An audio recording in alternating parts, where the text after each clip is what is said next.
Okay, alignment 101, the quick way.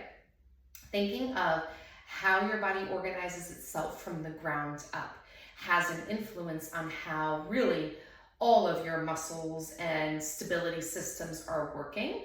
But in our case, we're specifically talking about the pressures that are in our core and pelvis and where those symptoms can be coming from.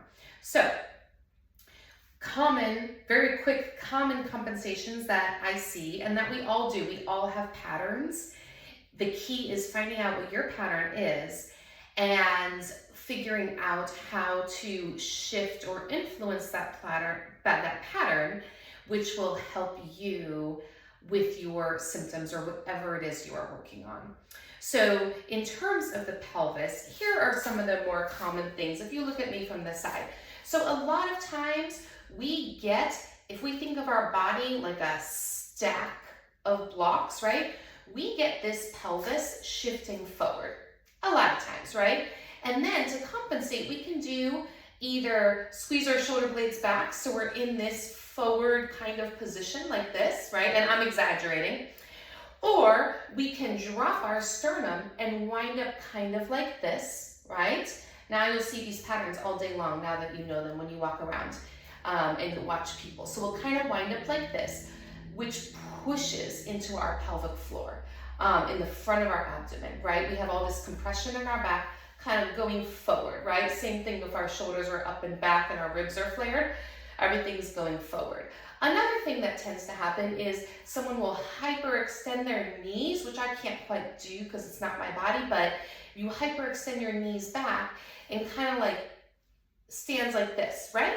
So we tip our body like this, and then usually shoulders come back. So where that pelvis is in space, like we have a lot of play. This is a big honkin' bone, big part of our body, as is our rib cage, as is our head, all trying to organize themselves over our center of gravity, our foot, and all the muscles and connective tissue, all these things attach into all these places.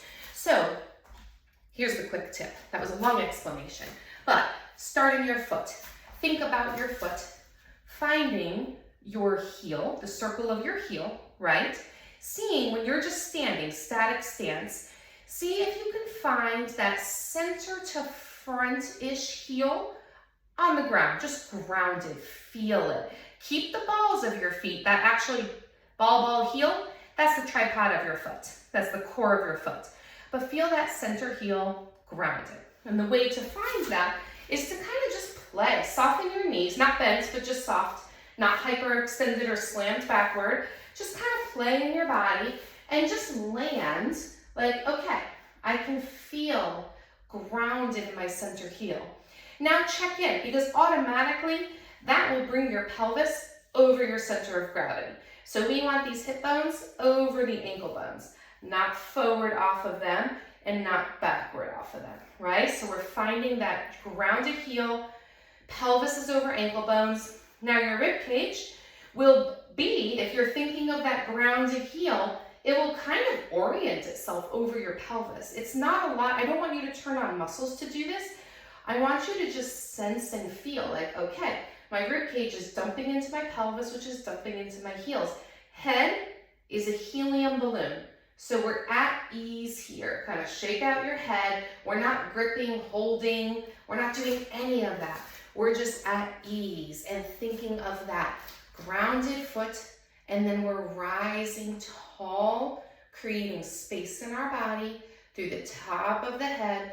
Your head's a helium balloon on your neck. You're not trying to jam your chin back. You are just lifting out of your body and finding space there.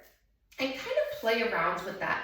The heel thing helps a lot of people. So sometimes it's hard to think about all the things, and sometimes we even overthink it, and so we start holding and gripping and turning on muscles or turning on your butt or whatever it is to try to get into these positions. So sometimes just that play, shaking it all out, bending, softening the knees, not bending, softening, and then just kind of landing in the heels and feeling like, wow, I feel the earth. Yep, and now I'm rising up from the earth. That can help a lot of these things to start to clear up. Let me know how it goes. And definitely reach out if you have any questions or if this doesn't make sense in your body.